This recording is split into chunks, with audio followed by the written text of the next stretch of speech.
son los mesotelios, o forma la pared interna de los vasos sanguíneos, la pared interna del corazón, la pleura, el peritoneo. Entonces, miren todos los elementos donde nosotros vamos a encontrar estos epitelios.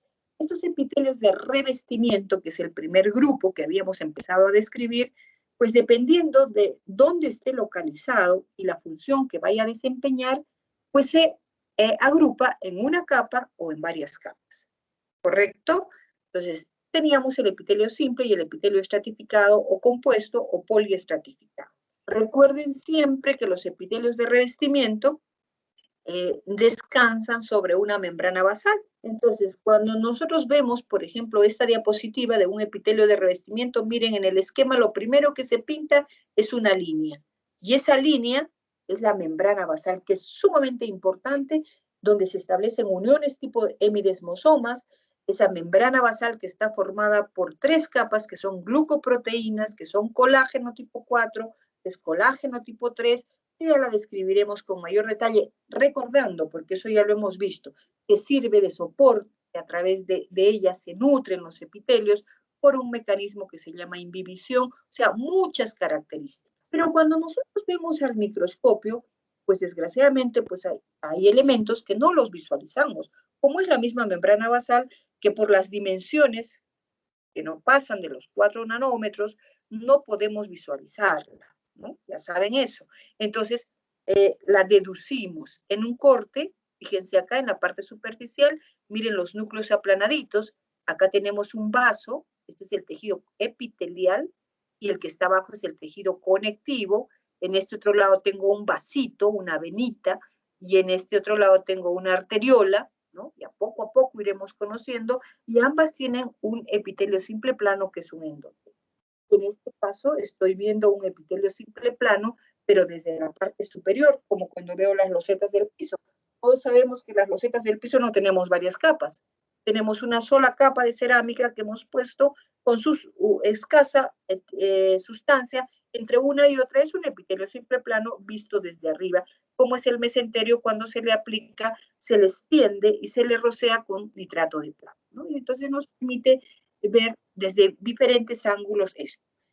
Esta es una lámina de riñón. Cuando ustedes hagan la práctica, ustedes van a ver en su guía de prácticas, ustedes leerán un cohorte sagital de riñón, note la corteza, note la médula. Pues acá no puedo dedicarme a explicar toda la práctica, pero sí a mostrar la zona cortical. Y en la zona cortical, ¿qué voy a ver? Tubos, son estos, y voy a ver un glomérulo, que es este ovillito, que tiene muchos elementos que por ahora no nos interesan. Lo que me interesa a mí es recordar que yo en alguna práctica pasada, el curso pasado, he reconocido las células planas de la cápsula de Bowman, ¿no? Y esas son, mire, pero en este caso ya no digo células planas, sino digo, es un epitelio. Es tan delgadito que le permite cumplir las funciones que debe desempeñar. En cambio, cuando nosotros vemos miren ahí, o miren este otro tubito, los núcleos son diferentes, o sea, no son planos, y varían, unos son más altitos, otros son muy bajitos, pero todos son un epitelio simple cúbico, de tal manera que si yo veo la siguiente lámina, miren, esto corresponde a la zona medular del riñón, ya yo no veo ahí los glomérulos, esos ovillitos. Se dan cuenta que utilizamos los órganos para reconocer un epitelio, pero ya vamos, y esa es la manera de ir aprendiendo, ya vamos introduciendo algunos elementos. Por ejemplo, el decir, porque yo podría poner solo una fotografía del epitelio simple plano, el epitelio simple cúbico. Pero no sería una manera adecuada de enseñar al alumno para prepararse a lo que finalmente debemos conseguir, que es el diagnóstico de un órgano. Entonces yo voy induciendo al alumno a aprender. Por eso digo un corte sagital. Eso es que la guía es elaborada así. Y no le pongo foto de eso. No. Simplemente ustedes van a leer y van a ubicar la zona cortical del órgano, la zona medular, y decir, ah, en la zona cortical se visualizan los glomérulos, los túbulos. Pero hay dos elementos. Ahí diferencio la cápsula de Bowman, epitelio simple plano. Ya en su momento estudiaré todo el componente del ovillo de capilares y explicaré cómo se produce la filtración de la sangre, pero voy conociéndolo. En cambio, en la zona medular, miren qué belleza. En la zona medular yo veo cantidad de tubos muy bien establecidos. O sea, acá ya no hay ni duda, ni duda. Y yo también digo, todos esos tubos están formados por células cúbicas claramente identificadas, pero descansan sobre una membrana basal. No veo el tejido conectivo, cierto, porque desaparece pues al deshidratar la muestra, pero sin embargo persisten por ahí algunos vasitos sanguíneos, ¿no? Persisten unos vasitos sanguíneos. Y en este otro lado, mira, veo una zona más profunda de la médula, donde están unos tubos, que son los túbulos más gruesos ya, los túbulos, pero siguen manteniendo un epitelio simple cúbico. Inclusive en este otro que está acá abajo, miren, las células como que se van transformando y formándose como globitos, globosas, porque van a formar el epitelio de la pelvis, de los cálices y de otras zonas que ya van a ser un epitelio globoso o de transición, ¿correcto? Entonces, ahí reconoceremos nosotros el epitelio simple cilíndrico, perdón, simple cúbico, a diferencia del epitelio simple plano, y en el mismo órgano. Aquí tenemos otra diapositiva, y en su práctica ustedes van a ver un órgano tubular, que es el intestino. Ya, yo les recomiendo siempre ubicarse en el órgano, no solamente ir, solo voy a ver el epitelio simple plano, no, o simple cilíndrico, no, ubicarse. ¿Qué dice? Un órgano hueco formado por varias capas. Ya sabe que un órgano hueco tiene pues una mucosa, una submucosa, una muscular, una serosa. No se estresen por decir, ¿cuál es la mucosa? ¿Hasta dónde viene? No, todavía no es competencia. Simplemente decir tiene varias capas.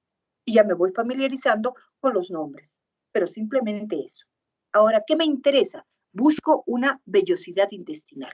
La vellosidad intestinal ya la conocemos, y miren, esta vellosidad es así, en un corte transversal o en un corte longitudinal. Y está hermosa la vellosidad. Entonces yo le pongo mayor aumento ahí y veo que los núcleos están unos al lado de otros como mis dedos, como una empalizada. E inclusive por ahí veo como unas zonas claritas que son las células caliciformes. Y acá sí yo digo, ajá, acá está la membrana basal. Y debajo hay otro tejido que no me interesa por ahora. Y es más, digo, curiosamente digo, mira, acá hay un vasito sanguíneo. Y ya yo sé que el vaso sanguíneo que tiene un endotelio.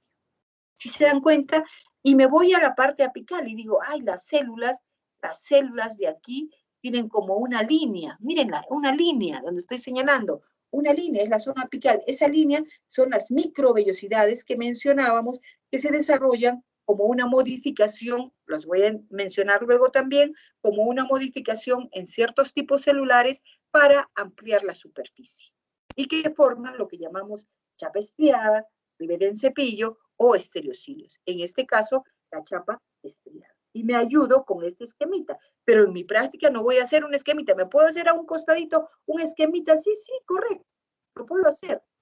Pero esto es lo que yo voy a ver en la lámina.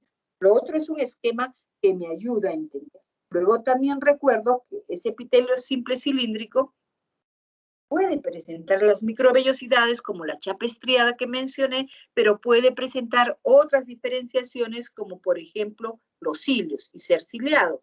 Entonces yo veo acá en la parte apical, miren la parte apical, miren el núcleo y miren la zona basal, ¿no? La zona basal. Y en la parte apical están notando como unos pelitos que corresponden a los cilios. Y ese es el epitelio simple, cilíndrico, ciliado, de algunas zonas de la trompa uterina. Y ahí es importante la presencia de cilios. O sea, siempre recuerden algo, muchachos. Cada elemento que existe en nuestro organismo tiene una función. No hay ningún elemento que esté de adorno. Por eso yo les decía, en el epitelio simple cilíndrico del intestino o del estómago, el decir que tiene cilios sería incorrecto. ¿Por qué? Porque no cumplirían ninguna función. Al contrario, cuando el bolo alimenticio pasa, los aplastaría. En cambio, aquí en la trompa uterina o en el epitelio pseudoestratificado de la tráquea, ahí sí necesitamos los cilios Porque ¿qué van a desplazar? Van a desplazar el moco o van a desplazar el ovocito, que sí, pues se puede desplazar con el movimiento de los hilos o las contracciones de la capa muscular, como ya estudiaremos en su momento. Entonces, siempre partamos de ese hecho. Uy, pasó. ¿Se sigue compartiendo? ¿Qué pasó? Se me cortó. ¿Me están escuchando, chicos?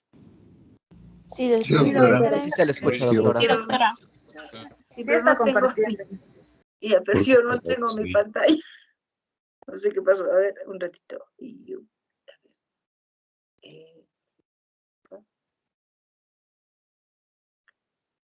Aquí está recién.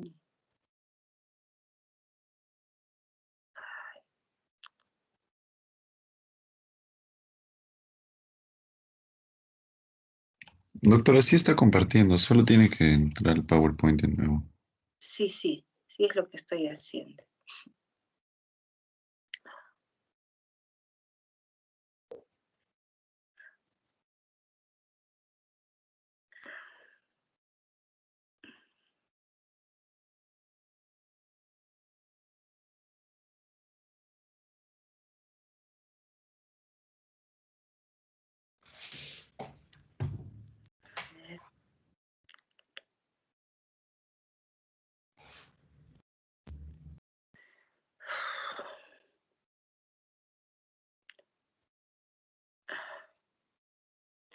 A ver, no sé qué ha pasado acá, que no puedo. Ya, ahora sí, correcto. Bien, entonces, estábamos explicando el epitelio de la trompa uterina y les repetía que las características que ustedes vayan encontrando en cada epitelio, en cada tipo celular, en cada órgano, finalmente, tienen una función. Entonces, siempre ustedes asocien eso. Aquí en la diapositiva les estoy mostrando el epitelio pseudoestratificado. Es el característico de la tráquea. Miren, las células están de diferente tamaño, pero finalmente todas descansan sobre la membrana basal. En este lado tienen el esquema y acá tienen la vista. Y miren qué bonito se ve en este caso. Aprovecho para que ustedes recuerden, miren esos cilios. Esos cilios los han visto, ¿se acuerdan? Cuando hacíamos el curso pasado. Y cuando hacíamos el curso pasado, ahí mencionábamos algunas alteraciones y ahí ustedes recordar, esos cilios que los veo como unos pelitos chiquititos, esos tienen una ultraestructura. Están formados por los dobletes de tubulinas agrupados en forma concéntrica, existen ahí las nexinas que los conectan, existe la dineína, que es una proteína motora, esa justamente es la que puede tener alteraciones, mutaciones genéticas y que repercute en el síndrome de Cartagener o síndrome de inmovilidad ciliar. ¿Se acuerdan, muchachos, no? También acá en la diapositiva ustedes pueden diferenciar claramente lo que corresponde a lo que es tejido epitelial y lo que corresponde ya a lo que vamos a ver la siguiente clase, que es un tejido conectivo. Aquí tenemos otra vista de un corte de epidídimo. Miren, de repente no lo van a tener en su práctica como lámina, pero sí recordarlo, lo conocemos el epidídimo, lo hemos utilizado para ver el retículo endoplásmico, perdón, el aparato de Golgi, que está asociado al retículo endoplásmico rugoso, pero ¿por qué lo veíamos ahí? Quizás acá un poquito, ya que tenemos tiempo, razonar un poquito. ¿Por qué lo mirábamos en ese órgano? Porque cuando nosotros hagamos sistema reproductor, muchachos, vamos a ver que en el testículo, en los testículos se forman los espermatozoides, pero los espermatozoides en millones, 250 millones por milímetro cúbico salen en una eyaculación, salen al epidídimo, pero no maduros, y terminan su proceso de maduración a su paso por el epidídimo. Por eso el epidídimo mide 7 metros. Y por eso tiene abundante aparato de Golgi, porque empaqueta una serie de sustancias que ayudan a su maduración y a protegerlos para que no vayan a dejar escapar las enzimas cuando pasan por la uretra. Recuerden que la uretra es un conducto común de salida de la orina y del semen. Entonces, cada elemento tiene una función. Y en este epitelio que recubre al epidídimo, miren, hay una modificación en la parte apical. Es esa modificación, microvellosidades. Pero en este caso, esas microvellosidades son ramificadas y toman el nombre de ¿qué? ¿Se acuerdan, chicos? El curso pasado se hacemos un estudio que se llama Estereocilio. estereocilio. Correcto. Correcto. ¿Y saben para qué sirve eso?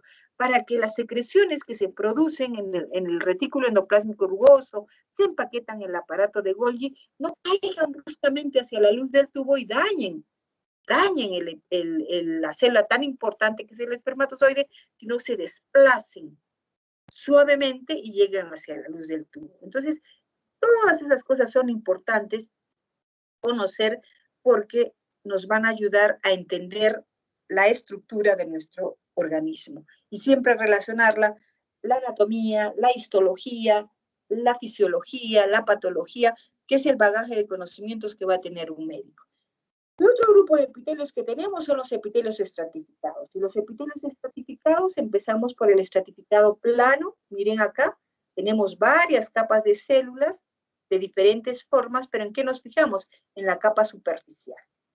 Todos los órganos sometidos a roce, pero con humedad, van a mostrar este tipo de epitelio. Es decir, un epitelio estratificado plano, pero cuyas células no se han queratinizado debido a la humedad que se mantiene. Y acá tenemos la comparación entre el epitelio estratificado plano no cornificado, el esófago, y el epitelio estratificado plano queratinizado de la piel. Noten ustedes la clara diferencia que se nota entre lo que es un tejido epitelial, miren ahí, la membrana basal, y un tejido conectivo. Igual en este lado, igual acá en este lado, el tejido conectivo que se establece debajo y que lo estudiaremos la próxima clase como tejido conectivo laxo de la dermis papilar y tejido conectivo denso de la dermis reticular. Entonces tenemos claramente establecida la diferencia entre un epitelio estratificado plano cornificado y un epitelio estratificado plano no cornificado. Y es evidente la función, ¿no? Si yo necesito una protección en el esófago o en la cavidad oral o en el ano o en la vagina, pues no es la misma protección que requiero en la piel, que está expuesta a muchos elementos como la radiación, la humedad, la hidratación. Imagínense cuando nos metemos nosotros a una piscina, si no hubiera uniones ocluyentes, si no hubiera el líquido estaría entrando. Entonces hay muchas modificaciones que ustedes las tienen que asociar con nuestras actividades cotidianas, ¿no? El otro epitelio que tenemos estratificado es el epitelio estratificado cúbico y la diapositiva que estoy mostrando es un folículo ovárico. Ustedes van a tener la lámina de ovario y la lámina de ovario descrita. ¿Qué quiere decir? Que yo voy a empezar observando desde la parte externa y el ovario está recubierto de un epitelio simple cúbico, o que varía desde el simple cúbico al simple cilíndrico, es el epitelio germinativo del ovario. Ya dentro del órgano veremos el tejido conectivo que forma un estroma, ¿ya? Que se llama el tejido conectivo de soporte, de sostén de órganos, y en ese tejido conectivo están inmersos diversos folículos, primordiales, primarios, secundarios. El objetivo sería el secundario, donde vemos un epitelio, fíjense ustedes ahí están viendo el ovocito, y están viendo varias capas de células, todas de forma cúbica. Entonces tenemos el epitelio estratificado cúbico. Pero, por ejemplo, en esa lámina que se ha puesto al final de lo que es epitelios, es como que yo me autoevalúo, porque no veo. Si bien es cierto, me ponen a identificar el epitelio estratificado cúbico, pero no es el único que voy a ver. Porque yo voy a ver un simple cúbico, voy a ver en un folículo primordial un simple plano, en un folículo primario un simple cúbico, y finalmente voy a ver el estratificado cúbico, es el que les estoy mostrando. Con esto quiero poner énfasis, mis queridos alumnos, en lo siguiente. No debemos aprender aquí nada de memoria. Aquí lo que tenemos que hacer es razonar. Nos ponen como ejemplo porque son múltiples elementos que vemos en la estructura de nuestro cuerpo, pero poco a poco, y el objetivo es reconocer, o sea, yo reconozco, este tiene varias capas, yo reconozco, este tiene una capa, como hacíamos cuando empezamos nuestra asignatura pasada y decíamos, no es aprender de memoria que acá tengo una célula plana, no, es reconocerla en cualquier lugar que es plana o que es cúbica, para que ahora ustedes no tengan dificultad en eso. Entonces, traten de aplicar lo que les estoy diciendo para un mejor aprendizaje. Y finalmente, dentro de los epitelios estratificados, tenemos el epitelio estratificado cilíndrico. Miren, Este corte corresponde a un corte de pene. El pene es un órgano a través del cual discurre la uretra, que está rodeado de un tejido eréctil, que es todo el tejido conectivo lleno de vasos, que se llena de sangre durante la erección, pero lo que me interesa a mí es ese conductito, y ese conductito va a mostrar un epitelio de varias capas, cuyas capas superficiales, como se insinúa claramente ahí, a pesar del aumento, son cilíndricas. Entonces tengo el epitelio estratificado cilíndrico, ¿correcto? Y finalmente, dentro de los epitelios estratificados, tengo el epitelio globoso de transición. Y acá miren qué bonito se ve, ya para familiarizarnos con un órgano hueco, la luz del órgano, luego la mucosa, la submucosa, la muscular y el tejido que envuelve. Como vuelvo a repetir, no es competencia en este momento decir hasta dónde es la mucosa, hasta dónde, porque eso lo aprenderemos poco a poco. Sí me interesa a mí que ya los alumnos en este momento digan, ah, ahí tengo vasos, ah, ese es un endotelio, ¿correcto? Y que inclusive acá digan, esas son las células fusiformes que aprendí el curso pasado. Pero que se vayan a este sector y en este sector vean que hay varias capas de células, diferencien el tejido epitelial del otro adyacente, que es un conectivo, que lo veré en la próxima clase, y que al poner mayor aumento, ustedes noten que ese es un epitelio con células en forma de globo, en forma de raqueta, que les llamamos las células de sombrilla o células de Dogier. Además, miren, ya lo estoy visualizando yo en la lámina, tienen como un borde de mayor coloración.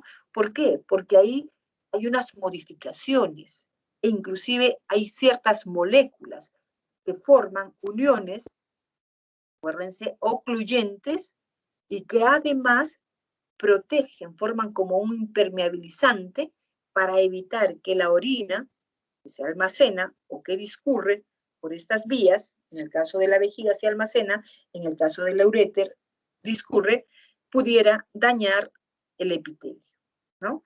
Además, estas células epiteliales tienen la particularidad, tienen como unas microvellosidades, muy pocas, pero como unos repliegues que tienen la particularidad de ensancharse. Por eso es que cuando la vejiga está llena, el epitelio se aplana, forma una sola capa, o sea, es su particularidad. Por eso se le llamó de transición, porque cambia su forma, ¿no?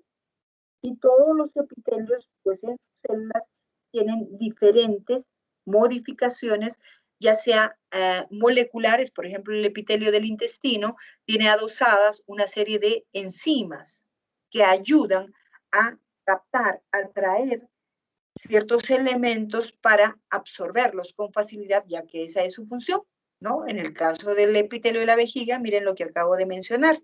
Hasta ahí hemos terminado con la clasificación de los epitelios de revestimiento, pero recordemos que nuestro organismo es un todo y hay muchos sectores de nuestro organismo donde termina un órgano, como el esófago, por ejemplo, y empieza otro órgano como el estómago, es la zona del cardias. ¿Se acuerdan? Y ya ustedes dirán, claro, el epitelio del esófago es un epitelio estratificado, plano, no cornífero. Y el epitelio del estómago es un epitelio simple, cilíndrico. Entonces, esa zona, la zona, miren, donde cambia un epitelio bruscamente estratificado a un epitelio simple, vuelvo a repetir, el cambio brusco de un epitelio de varias capas a un epitelio de una sola capa. No el cambio de un epitelio de varias capas que tiene capa córnea a uno que no tiene capa córnea. No, eso no es una transición de epitelios. Particularmente, nosotros consideramos transición de epitelios el cambio del epitelio de varias capas a un epitelio simple, como es el caso de la zona del cardias, entre el esófago y el estómago, la zona entre el recto y el ano, la última porción del intestino grueso, es simple cilíndrico. El ano es un epitelio sometido a roce con humedad, por lo tanto, estratificado, plano, no cornífero. Igualmente en el útero, en el cuello uterino, el útero tiene un epitelio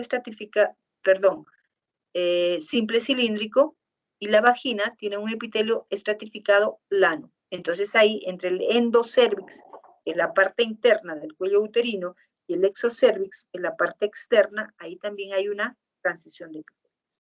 Bien, jovencitos, hasta acá estamos culminando con lo que corresponde a solo epitelios de revestimiento. Vamos a continuar porque con todos los demás grupos hemos terminado. Como nosotros éramos el primero, pues de repente nos demoramos un poquito más en hablar más. Entonces ahora me tomo un tiempito más, con las disculpas del caso, para poder terminar lo que corresponde a esta semana. ¿Tienen hasta ahí alguna pregunta, jóvenes?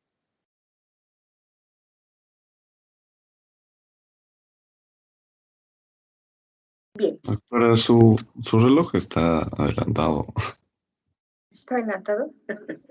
como unos Sí. 10 minutos. Ah, sí, perdónenme. Estoy, hoy día sí me disculpan porque estoy, miren, me falló la computadora que habitualmente uso, estoy utilizando una laptop que no es mía, entonces por eso es que tengo problemas. Y el horario de acá lo tienen adelantado. Sí, acá tengo mi celular, recién lo veo, recién son las 9:07. Está bien, pero igual nos vamos a pasar un poquito, mis queridos alumnos. No tienen dificultad, ¿verdad? Disculpe, doctora, yo tengo cita con el dentista ya después de esta clase. Ya, pero bueno, yo les rogaría quedarse unos minutitos. Miren, el contenido de nuestro curso siempre es amplio, entonces yo no sé cómo vamos a hacer, pero el sábado de repente en hacer clases separadas, podemos hacer una sola clase si no tienen, para que realmente el aprendizaje sea óptimo, ¿no? Yo tengo muchas cosas que poder comunicarles de mi experiencia y a veces pues no, bueno, tienen el libro, pero siempre es necesario. Si alguien tiene que salir, no le impido que salga, ¿no? Pero yo les rogaría que se queden porque voy a terminar, voy a tratar de pasarme solo unos minutos. Bien, jovencitos, el otro grupo, de acuerdo a las características que tienen nuestras células epiteliales, es secretar sustancias, es el epitelio glandular. Y acá, entre las características, decimos forma el parénquima de las glándulas. Y aquí ya empezamos a incorporar algún otro término. Así como en los órganos huecos, he dicho mucosa, submucosa, ya. En los órganos compactos, cuando ustedes tienen un órgano compacto, que son las glándulas, los órganos hematopoyéticos, entonces ustedes los van a describir en base a dos componentes. ¿Cuáles son esos dos componentes? El estroma y el parénquima. Y creo que ya dije, estroma, todo el tejido de soporte, que forma el conectivo, que lo vamos a tratar la clase que viene, donde hay vasos, hay muchos elementos, hay abundante sustancia intercelular, pueden formar una cápsula, como en el hígado la cápsula de Gleason, puede formar tabiques, trabéculas, lleva vasos sanguíneos, es el soporte. Pero también esos órganos, incluidas las glándulas, tienen parénquima. ¿Qué es el parénquima? La parte funcional o noble del órgano. Si yo digo el hígado, ¿cuál es la parte funcional? Los hepatocitos. ¿Y por qué están formados los hepatocitos? Por células epiteliales, con características especiales, con gran cantidad de determinados organoides para cumplir determinadas funciones. ¿Y qué producen finalmente los hepatocitos para tipificarlos como una glándula exocrina, el hepatocito? Produce la bilis, ¿no? Entonces, esa es la característica. Por eso decimos forman el parénquima. En el caso del páncreas, ¿cuál es el parénquima del páncreas? El páncreas exocrino, los acini pancreáticos que producen el jugo pancreático, que es una mezcla de líquido y de enzimas. Por lo tanto, por eso las células tienen abundante retículo endoplásmico rugoso. Pero también en el páncreas tenemos las células alfa, las células beta, las células delta, que forman el islote de Langerhans. Y el islote de Langerhans es un epitelio glandular endocrino. ¿Por qué? Porque la insulina, el glucagón, la somatostatina, ¿hacia dónde van? Hacia la sangre. Correcto. Entonces, por eso decimos el parénquima. Estas glándulas se clasifican. Y se clasifican en dos grupos, las exocrinas y las endocrinas. Yo he puesto a propósito ahí de secreción externa y de secreción interna, pero no es correcto. No es habitual, pero no es lo óptimo. Porque cuando yo digo una glándula de secreción externa, quizás me puedo referir a una glándula que secreta hacia el exterior. Y eso solamente son las glándulas de la piel, las sudoríparas, las sebáceas. Las glándulas exocrinas no solo secretan hacia afuera, secretan hacia la luz de un órgano como las intestinales, las gástricas, las uterinas. Entonces, más correcto es decir, o lo correcto es decir, una glándula exocrina es aquella que produce una secreción que sale a través de un conducto, sea hacia el exterior o sea hacia la luz de un órgano. Y una glándula endocrina es aquella que su secreción la vierte hacia la sangre, como es el caso de todas las glándulas endocrinas. Pero todas están formadas por células epiteliales con características específicas para cumplir la función que le toque desempeñar. Pero además hay glándulas que cumplen una doble función, como es el caso del hígado, el páncreas, los testículos, los ovarios, son glándulas. ¿Y qué función cumplen? Mixta, o mejor, anticrina. Anticrina. ¿Qué quiere decir? La función exocrina y la función endocrina. Entonces, hecha esa clasificación, vamos a pasar a describir el primer grupo de glándulas, que son las glándulas exocrinas. Y a veces nos complicamos en la clasificación, ¿no? Pero es muy sencilla y mejor partimos entonces del siguiente hecho. Una glándula exocrina está formada por dos partes, básicamente. ¿Cuáles son esas dos partes? La porción secretora, o que algunos le llaman alveolo, adenómero, acino, es donde se generan las sustancias, y la porción excretora, que se inicia ahí dentro, como están viendo ese acino, miren en el centro, un ligero conducto, luego pasa a un conducto de mayor calibre, que le llamamos intercalar, a otro más grande, que es el estriado, y ese va a desembocar en un conducto interlobulillar y luego tomará el conducto principal. Si se trata del páncreas, el conducto de Wirsung, que irá ¿hacia dónde? Hacia el intestino. ¿Correcto? Entonces, esa es la estructura de una glándula endocrina. Tiene la porción secretora, tiene la porción excretora, está rodeada de células contráctiles, que son las células miepiteliales, células de Bol, células en cesta, que le facilita la salida de la secreción cuando se requiere. Entonces, teniendo en cuenta esa estructura, nosotros decimos, las glándulas exocrinas se pueden clasificar de acuerdo a dos criterios. Un criterio es el criterio morfológico, o sea, cómo es su forma, y otro criterio es cómo funciona. Y de acuerdo al criterio morfológico, nosotros podemos decir, las glándulas pueden estar formadas por una sola célula, que es raro, pero las hay, es el caso de las glándulas unicelulares, o pueden estar formadas por varias células, es el caso de las glándulas pluricelulares. Y aquí tenemos, miren chicos, aquí tenemos en la diapositiva justamente una glándula unicelular. ¿Existe? Sí, la célula caliciforme. Se ubica entre las células epiteliales, como lo estamos viendo ahí en el recuadro, entre las células epiteliales de la tráquea, entre las células epiteliales del intestino, justamente la microfotografía donde muestra a manera de unas copitas, eliminando la secreción, aquí en el lado derecho, es una célula caliciforme del epitelio traqueal, porque se ve células ubicadas a diferentes niveles, es el epitelio pseudoestratificado. No se ven los hilos porque la coloración no nos ayuda a verla, pero es el epitelio pseudoestratificado, pero lo que nos interesa en este caso es la glándula unicelular. ¿Cuáles son glándulas pluricelulares? Todas las demás. Si yo digo el páncreas es una glándula pluricelular, claro. La parótida, la sublingual, la submaxilar, la mamaria, todas la intestinal, la gástrica, la uterina, todas son glándulas exocrinas y todas están formadas por un conjunto de células. Y ese conjunto de células pues tiene diversas formas. Acá está. Miren, acá tenemos, por ejemplo, en verde la porción secretora y luego el conducto. Ese conducto puede ser recto, puede ser sinuoso, pero sigue estando formado por varias células, entonces pluricelular.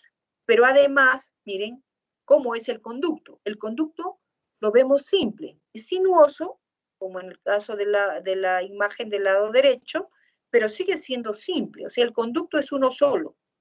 Y hay glándulas que tienen un solo conducto, como las glándulas del Leberkuh del intestino, o algunas de las glándulas del estómago, glándulas gástricas.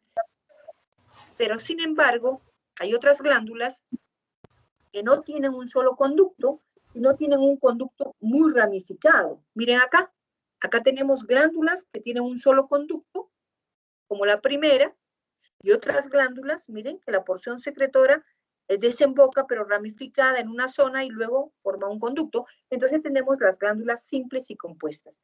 En este lado estamos viendo nosotros una glándula simple, es una glándula del intestino, miren, que se llaman las glándulas de Lieberkühn, ustedes ven que está recubierta por unas células cilíndricas, es el epitelio cilíndrico, pero entre esas células cilíndricas, ya en su momento, nosotros ubicaremos diversos tipos celulares, entre ellas, por ejemplo, las células caliciformes.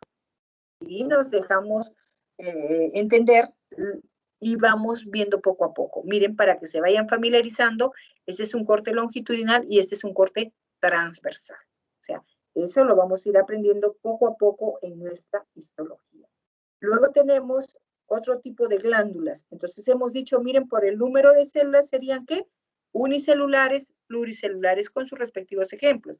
Hemos dicho que podrían ser también glándulas simples y compuestas, dependiendo de la ubicación del conducto excretor.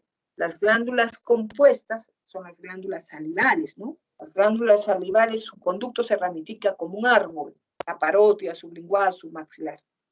En cambio, las intestinales, inclusive se les dice tubulares, se les dice criptas, porque son muy en forma de un tubito y solo un conducto. El otro criterio morfológico es cómo es la porción secretora. Miren, y la porción secretora puede ser en forma de un tubo, puede ser en forma de un alveolo, puede ser en forma de un acino, o puede haber una mezcla túbulo-alveolar. También varían, ¿no? Nosotros conocemos las tubulares, claro, las intestinales decimos tubulares. Las alveolares, las glándulas mamarias, son alveolares y además túbulo-alveolares. Las acinosas, ya hemos visto un acino en el páncreas. También hay acinos en la parótida, hay acinos en la sublingual, en la submaxilar, pero los acinos varían, porque a veces son serosos cuando producen una secreción líquida o son mucosos cuando producen una secreción como el moco. Pero ese ya es un criterio funcional. Entonces, hasta este momento tenemos claros los criterios morfológicos, por el número de células, por la forma del conducto y por la forma de la porción secretora o adenómero, ¿no? El otro criterio es ya funcional. ¿Cómo es la secreción? Nosotros notamos en nuestra saliva, por ejemplo, no todo el día nuestra saliva es igual, ¿no? A ratos nuestra saliva es muy fluida. Decimos, se me hace agua en la boca. A veces no almorcé, estoy de hambre, llego a la casa y siento el olor a una fritura o a una comida que me agrada, inmediatamente hay secreción. Y una secreción líquida. Decimos, se me hace agua en la boca. ¿Por qué? Porque estamos secretando. Nuestras glándulas salivales están produciendo. Pero durante el día a veces también nuestra secreción se vuelve más densa. Eso quiere decir que en nuestra cavidad oral tenemos glándulas que producen una secreción. Glándulas que producen una secreción serosa, como por ejemplo el suero. ¿Ya? Y en ese caso yo veo así como este acino, miren, en la parte inferior estoy viendo ahí un acino que va a un conducto y luego pasa a otro conducto de mayor calibre que muestra núcleos redonditos, miren como en el centro, con un citoplasma coloreadito, son los acinos serosos. En cambio los otros casi transparentes, con un núcleo desplazado hacia el polo basal, miren como este por ejemplo, este es un acino mucoso y los otros ya son conductos, ¿no? Entonces esos son los acinos serosos, mucosos o puede haber una mezcla de ambos, acá ya en un corte. Noten la diferencia entre esta parte.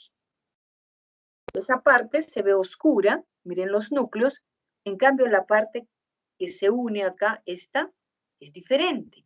Entonces, esta parte es la parte mucosa y esta parte es la parte serosa. Acá veo un exclusivamente seroso, miren ahí. Y acá veo mucosos. Entonces, las glándulas salivales, por ejemplo, la parótida, tiene solo acinos serosos, esos oscuritos. En cambio, la glándula sublingual tiene acinos mixtos, como los que estamos viendo, pero con un predominio mucoso. O sea, se verían muy poquitas estas partes, que son las medialunas. Esto se llama medialunas. Medialuna serosa o medialuna de Januzzi. Entonces, en la sublingual y submaxilar notamos estos adenómeros o acinos mixtos. El otro criterio de clasificación para las glándulas es cómo eliminan su secreción. Igualmente, chicos, nosotros nos damos cuenta, en nuestro organismo hay zonas que por más higiénicos, por más limpios que nos bañemos, si hacemos ejercicios, si transpiramos y usamos una ropa sintética, a veces por eso es bueno una ropa de algodón, entonces vamos a producir mal olor. Y hay otros que no se produce mal olor, ¿no? Yo tengo completamente limpias mis manos, como debo tenerlas ahora constantemente. La secreción que se produce en la palma de la mano o en la frente o en el páncreas como órgano es una secreción, le llamamos merocrina. ¿Por qué se llama merocrina o ecrina? Porque cuando la glándula en su conjunto secreta, solo está eliminando la secreción. Solo la secreción. Claro, si va la secreción a un medio que está contaminado, nuestras manos están sucias, entonces se va a descomponer definitivamente. Esa es la forma de eliminarla, solo la secreción, y se llama glándulas merocrinas o ecrinas. Lo vuelvo a repetir, es el páncreas, por ejemplo, o también las glándulas que están localizadas en la frente, en la palma de la mano. En cambio, hay otras glándulas que cuando sale la secreción, sus células que conforman la glándula eliminan un pedazo, así como lo estamos viendo en la diapositiva, miren, eliminan un pedazo, la parte apical se sale con la secreción. Y lógicamente ya sabemos todo lo que contiene la célula, pues la descomposición va a ser mucho más rápida. Es el caso de las glándulas que tenemos en las axilas, que tenemos en la ingle, que tenemos en la región anogenital. O también ese tipo de glándulas son las mamarias, ¿no? Cuando damos de lactar a nuestros hijos, les estamos pasando la secreción láctea, pero también les estamos pasando pedazos de nuestras células. Las glándulas modificadas apocrinas son las glándulas del conducto auditivo, donde se produce el cerumen, o de los párpados. Y el otro tipo de glándulas que tenemos son las glándulas holo. ¿Qué significa holo? Todo. ¿Qué quiere decir? Que cuando la secreción sale la célula, muere la célula y sale. Y es el caso de las glándulas sebáceas. Recuerden siempre que las glándulas sebáceas, casi en su mayor parte, están acompañadas de folículos pilosos, como lo estamos viendo aquí. Por ejemplo, aquí, miren, esta es una glándula sebácea, este es el pelito, y miren, es como una bolsa llena de células con grasa, que cuando sale la secreción van saliendo las celulitas.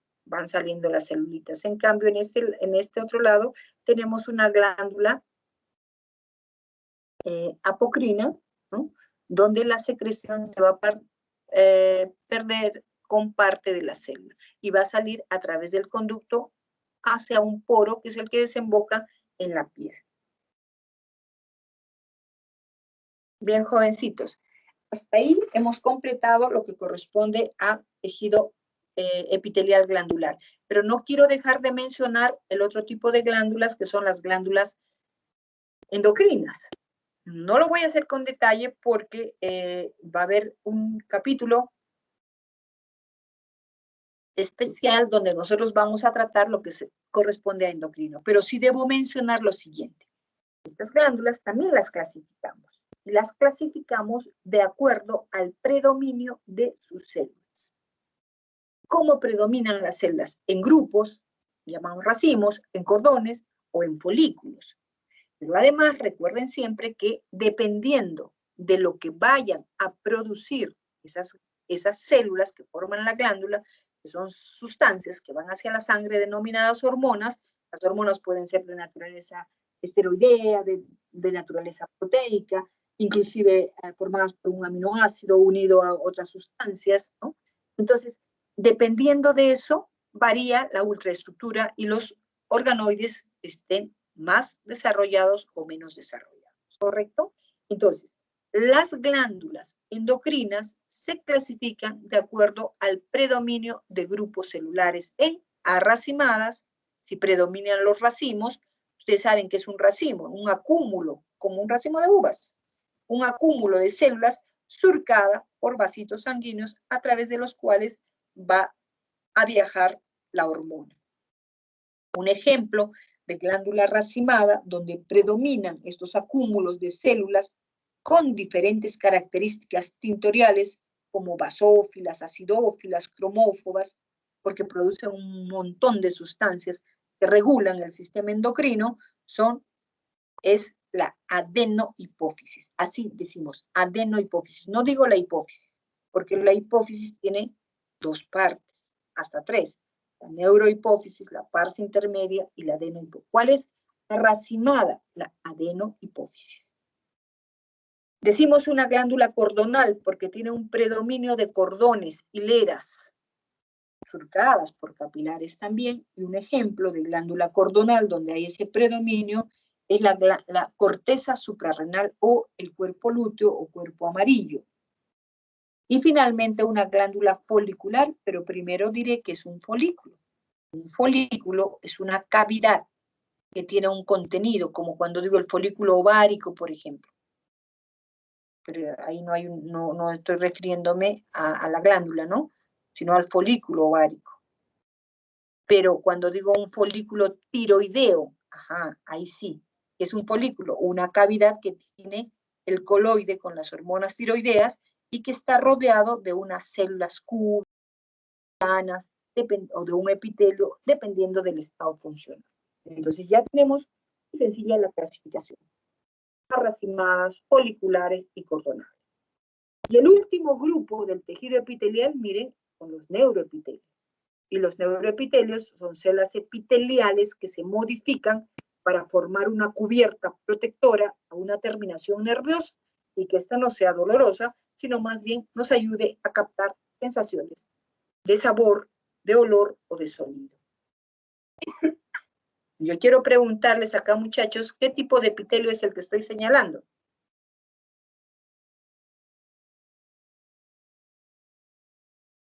Jóvenes. Jovencitos, ¿me escuchan? Estratificado plano. ¿Te faltó algo? No cornificado. Correcto. Miren, esa es la forma de trabajar y de ir estudiando. Este es un epitelio, ella claramente está diferenciando ahí. Miren la membrana basal ondulada, debajo hay un tejido conectivo que lo voy a estudiar más adelante, pero acá yo veo 1, 2, 3, 4, la capa superficial planas, no hay capa córnea, es el epitelio de la lengua definitivamente.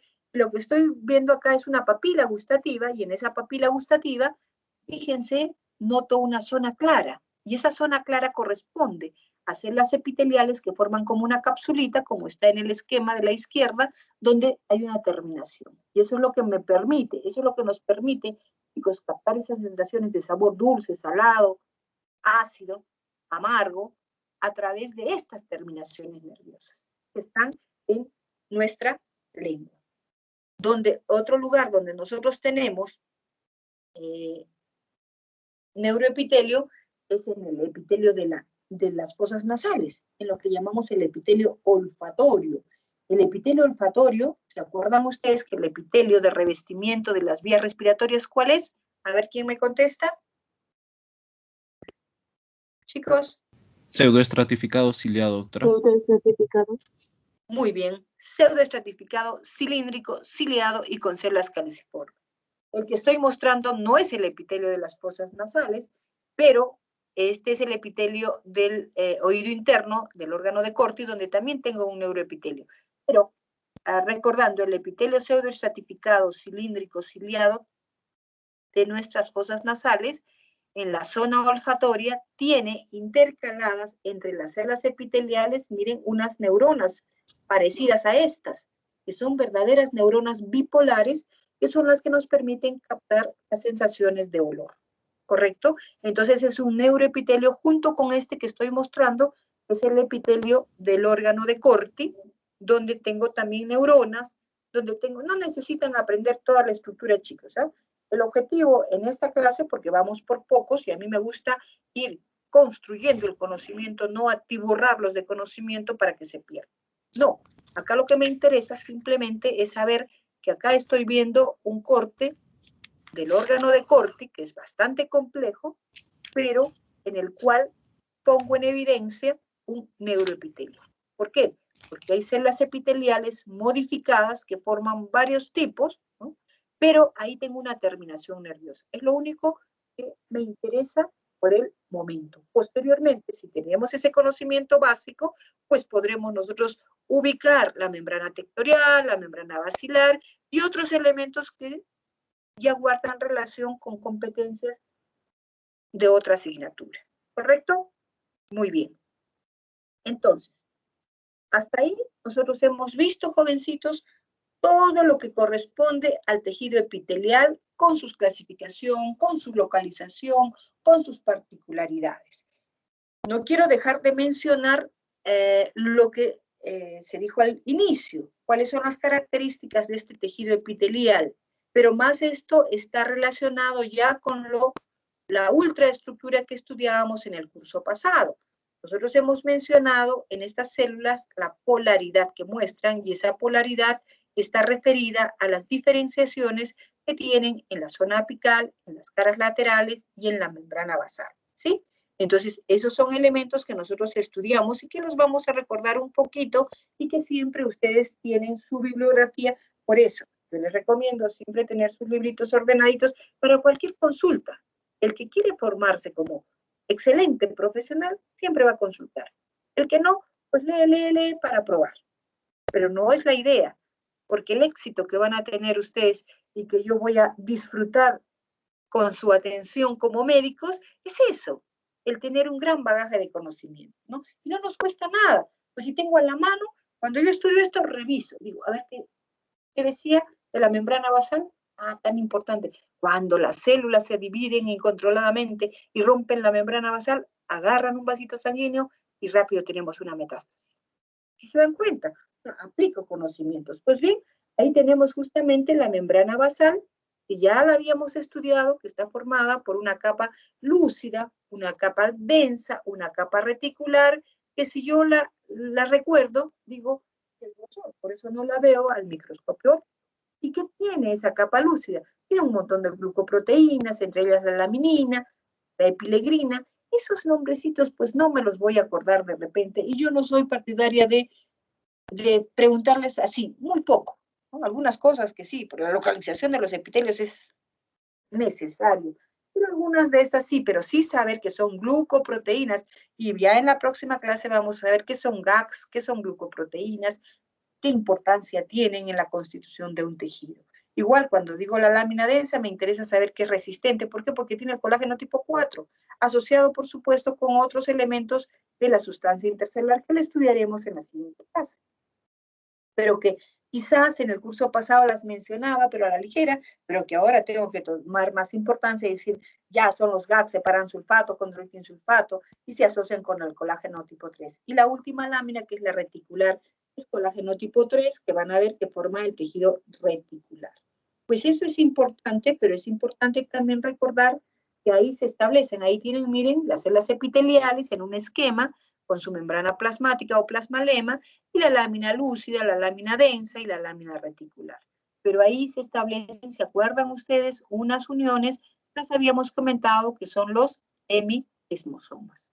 Y cuando hay alteraciones a nivel de los componentes que se encuentran en esa membrana basal, pues aparecen por ahí unas ampollas que ya se traducen en una patología que también la comentábamos el curso pasado y que debemos recordar. Otro elemento importante a recordar también y que están presentes, y caracterizan a este tipo de epitelio son las uniones de tejido epitelial, son las uniones celulares, ¿no? Y ya yo he dicho, en algunos epitelios pues predominan uniones ocluyentes, pero sin dejar de lado las que son típicas de este epitelio, que son las uniones adherentes, donde está implicada las desmogleínas, las desmoplaquinas, y también mencionábamos pues alteraciones que se pueden producir a nivel de la constitución. Entonces, eso es recordar un poquito para tener más claro. Como también recordar que nuestras células epiteliales tienen polaridad porque en la cara apical desarrollan muchas estructuras como las microvellosidades, por ejemplo. Microvellosidades lo que hacen es ampliar la superficie de absorción. ¿Dónde necesitamos ampliar la superficie? En el intestino, en los túbulos del riñón, para recuperar realmente lo que se requiere en nuestro organismo o reabsorber. Cuando hagamos renal vamos a ver la importancia de la reabsorción. Cuando se elimina mucho líquido, pues se produce la diabetes insípida. Entonces, muchas enfermedades pues se explican a nivel de estos componentes de los tejidos, ¿no? Entonces, esas microvellosidades, recuerden, pueden formar la chapa estriada en el intestino, pueden formar el ribete en cepillo en los túbulos contorneados proximales del riñón, o pueden formar los estereocilios que mencionábamos en el epíteto. Son modificaciones que, miren, tienen un soporte. La membrana plasmática se repliega, como cuando yo hago un abanico o cuando veo mi cortina, ¿no? Si yo agarro una tela y simplemente la estiro y la pongo en la cortina, ya tengo una cortina. Pero si yo compro una cortina bien hecha, tiene un montón de pliegues. Pero si yo la desato, pues veo que la tela es el doble, ¿no? Entonces, esa es la idea. O sea, las modificaciones en este tipo, las microvellosidades, son estructuras complejas que tienen en su composición elementos del citoesqueleto como la fibrina, la actina, la miosina, y pues dan soporte para que realmente se cumpla la función que está destinada a esta modificación. Otro elemento que también lo hemos repasado en el curso pasado, cuando hablábamos de la célula, son la presencia de los cilios. Una cosa son los sinocilios o cilios móviles, que es lo que estoy tratando, y otro elemento son los estereocilios, ¿no? Que son microvellosidades. Los sinocilios, si saben ustedes, tienen relación con el síndrome de inmovilidad ciliar. Ya les estoy poniendo otra tarea para revisar, ¿no? O el síndrome de Cartagener, porque estos cilios están formados por 9 dobletes de tubulinas unidos por nexina, donde tenemos la dineína, que es una proteína motora, que cuando esta está mutada, los cilios están de adorno, o sea, están rígidos. Imagínense cilios en la tráquea que no eliminen, o cilios en la trompa uterina que no permitan el deslizamiento del ovocito o del cigoto fecundado, ¿no? Entonces, cada elemento, miren chicos, ayuda a que nuestro organismo no se enferme. ¿Qué es enfermedad? Cuando hay un trastorno, puede ser temporal, más duradero, del organismo o de algún elemento que forme el organismo y que se traduce en el desequilibrio, ¿correcto? Entonces, lo que vamos a buscar, lo que ustedes, futuros médicos, es promocionar y promover salud. Y para hacer eso tienen que tener un pleno conocimiento de todos los elementos que forman nuestro organismo. Bueno, he hablado yo de las microvellosidades que amplían la superficie apical, pero ¿qué sucedería? A ver, miren lo que voy a decir. Que nosotros estemos en un ambiente donde hay la puerta de entrada, ¿no? Y es una puerta de 3 metros de ancho, donde yo abro el portón y todos entran con facilidad, pero tienen que salir por la puerta posterior, y la puerta posterior es una puertecita de medio metro. ¿Sería adecuado? No. Entonces, nuestras células, de la misma manera en que forman microvellosidades que amplían la superficie apical, también amplían la superficie basal. Y en la superficie basal, como en el caso de los túbulos del riñón, forman unos pliegues basales. De tal manera que si bien es cierto, en la parte apical se reabsorben un montón de elementos, estos elementos con facilidad discurren por la cara basal hacia la sangre, por ejemplo, ¿no? Y entre esos pliegues se localizan mitocondrias. Entonces ustedes dicen, mitocondrias. ¿Y por qué mitocondrias? Porque seguramente para transportar necesito consumo de energía.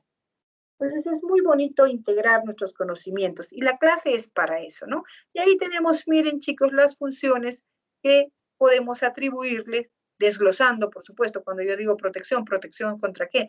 Contra la radiación, contra la abrasión, contra la hidratación. Yo me meto a la piscina, pues no me voy a inflar de líquidos, ¿no?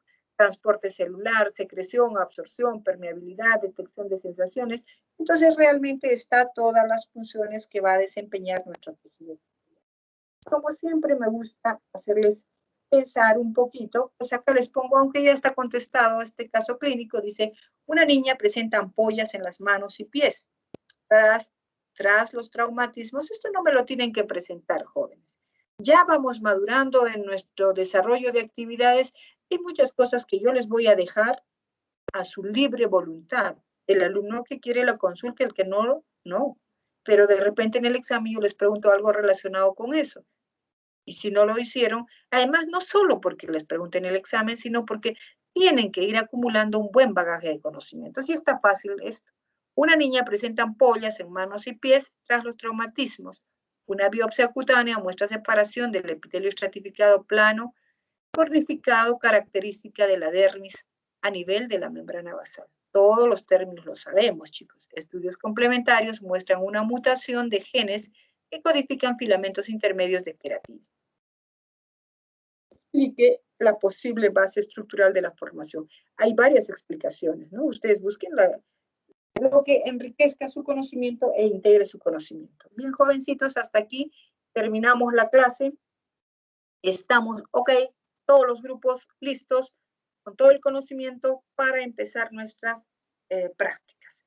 La próxima semana estamos desarrollando lo que corresponde a tejido conectivo. Como vuelvo a repetirles, los contenidos son amplios. Entonces, yo trato de darles toda la experiencia que tengo, más que repetir de memoria muchas cosas que ustedes las pueden leer en el texto requerido o en cualquier literatura que ustedes tengan a la mano. ¿Alguna duda? Doctora, yo tengo una duda. Dime. En su texto guía se menciona que si bien dos epitelios simples son del mismo tipo, no necesariamente tienen la misma dotación molecular. Muy bien. ¿A qué se refiere eso? O sea, Sí, específicamente, muy ¿a qué bien. se refiere? Correcto. Muy buena pregunta. Miren, es cierto que nosotros hacemos una clasificación, por ejemplo, voy a poner el epitelio simple plano, donde yo doy el nombre de mesotelio o doy el nombre de endotelio o digo simplemente el epitelio simple plano de la cápsula de Bowman. El hecho de que nosotros digamos epitelio simple plano y ubiquemos los mesotelios, los endotelios, el epitelio de la cápsula de Bowman en un grupo no significa para nada que sean idénticos. No.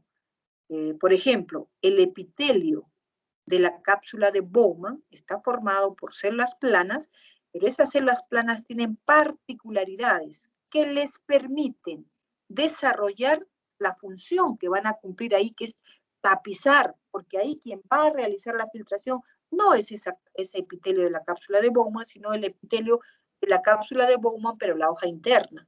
Y si yo comparo esas células epiteliales con el epitelio de la pared del alveolo, por ejemplo, que es un epitelio simple plano, ya más adelante, inclusive la pared del alveolo, ya yo no le voy a decir simplemente epitelio simple plano. Sí sé que es un epitelio simple plano, pero yo le voy a le voy a dar el nombre y voy a decir, en el epitelio simple plano de la pared del alveolo tengo los neumocitos tipo 1 y los neumocitos tipo 2. Y miren, a pesar de que ambos se miran muy parecidos, aplanaditos, los neumocitos tipo 1 tienen tal y tal función y los tipo 2 tienen tal y tal. Quiere decir que las moléculas que están constituyendo su membrana y la propia célula varían los receptores, los elementos que ya hemos estudiado nosotros en la membrana. Igual, cuando nosotros decimos endotelio, los endotelios, inclusive en fisiología, cuando hablen ustedes de fisiología endotelial, van a ver que esas células endoteliales, solo por mencionar alguna característica, se presentan en su membrana gran cantidad de ácido ciálico, y ese ácido ciálico es un repelente para que cuando circula la sangre, las plaquetas, por ejemplo, no se adhieran. Y esa característica no la tenemos en el epitelio de la cápsula de Bowman. ¿Correcto? Sí, doctora, muchas gracias. Bien. Buenos días, doctora. Disculpe, me dejó con una duda. En la Bien. diapositiva número... Disculpe. Ay, las diapositivas hoy día las diapositivas han 35. estado hechas una desgracia. ¿Cuál? Diapositiva número 35. Ya esperemos encontrarla. Aquí corresponde la otra. A ver, vamos a ver. Chicos. Que yo cuando estoy con una computadora prestada, en la 35, ¿es el órgano de Corti? Exacto. Doctora, ahí dice célula ciliada. En el libro no dice célula de esterocilios o es ciliada. Ya. Miren, en el caso de la literatura muchas veces confunden o no confunden, utilizan el término cilio, cilio, y no lo diferencian, por eso nosotros decimos estereocilio. Realmente hay unas prolongaciones de la membrana, que establecen zonas para que se produzca la vibración, pero también hay cilios, Por eso es que yo les dije, cuando mostré esta diapositiva, les dije, no tomen mucho interés en ubicar cada uno de los elementos, porque esto necesita una explicación aparte. Inclusive hay una parte donde dice membrana tectorial, y esa membrana tectorial es como una proyección, una prolongación que recubre, muestran un espacio, miren, entre la célula nerviosa y la célula ciliada externa. Entonces, hay muchos elementos que por el momento no tratemos de explicarlos porque es bastante compleja la estructura que corresponde al oído interno.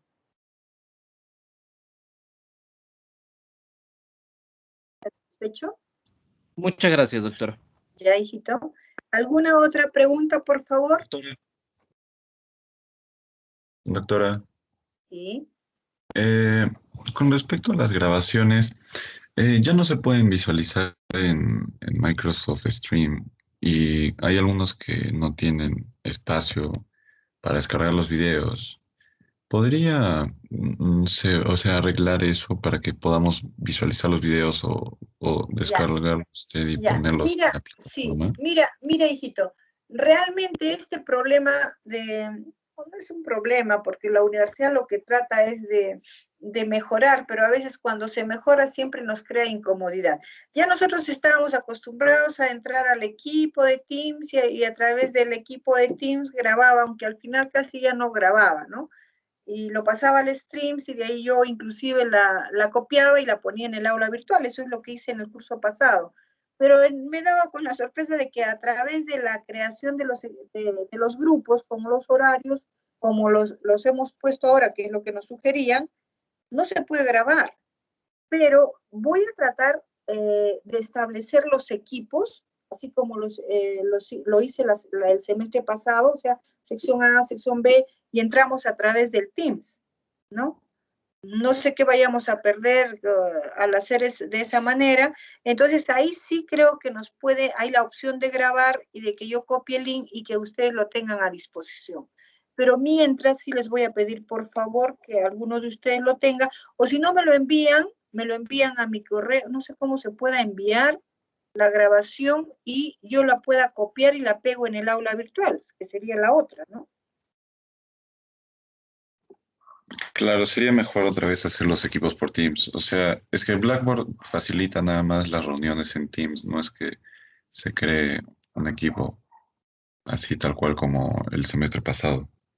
Claro, pero nos han, en la capacitación que nos han dado, nos dieron la sugerencia esta. Por eso es que yo, si tú recuerdas, ¿tú eres Luis?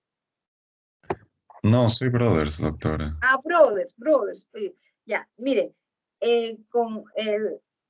cuando yo hice la primera programación de mi curso, yo creé los equipos, por eso les mandé inclusive un link.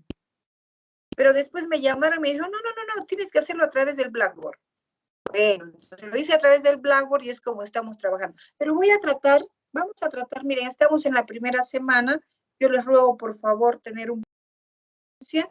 Vamos a tratar de, entre ustedes vayan pasándose, y si no, la colgaré de acuerdo a que me envíen, para poderla poner en el aula virtual y ya arreglar lo de los equipos para que podamos trabajar como trabajábamos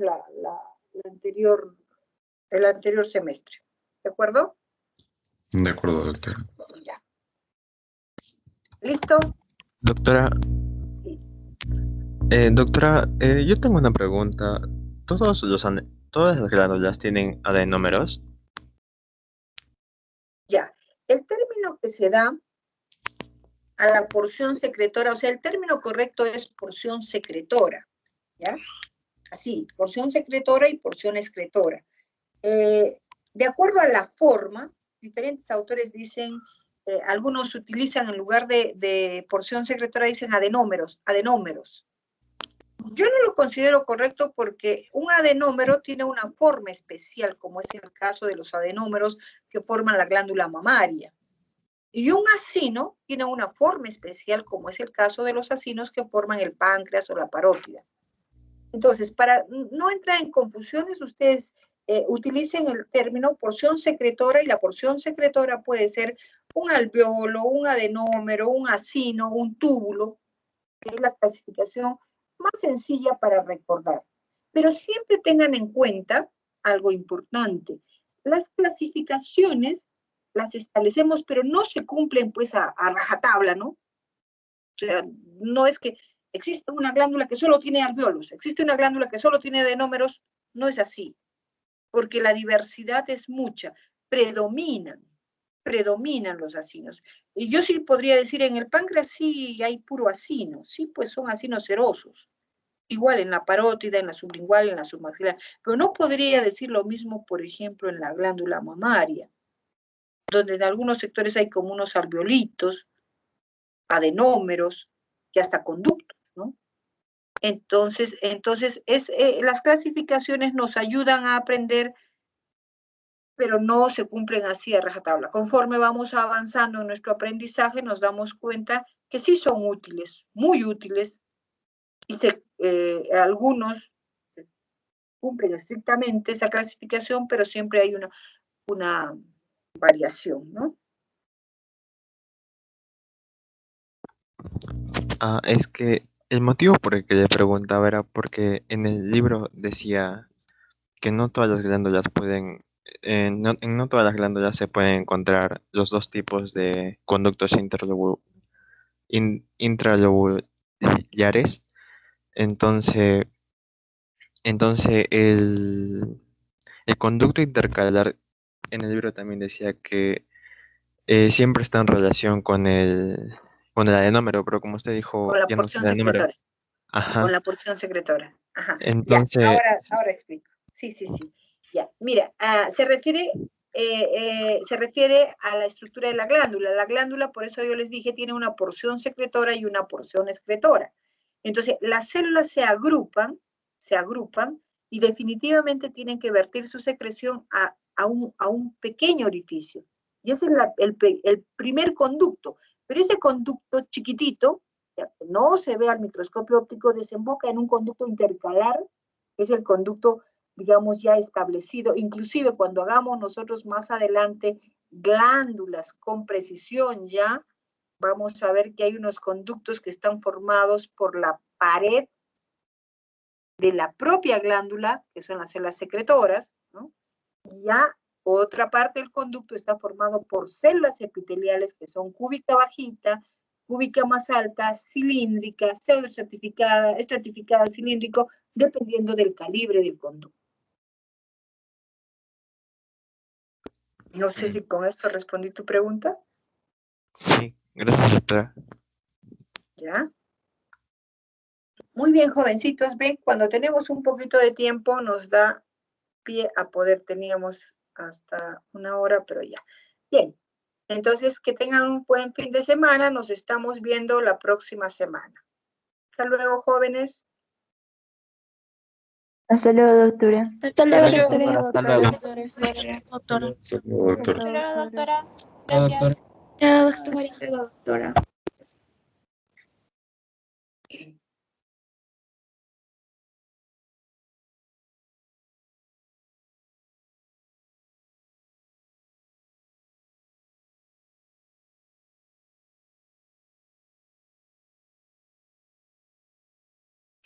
¿Qué hora es?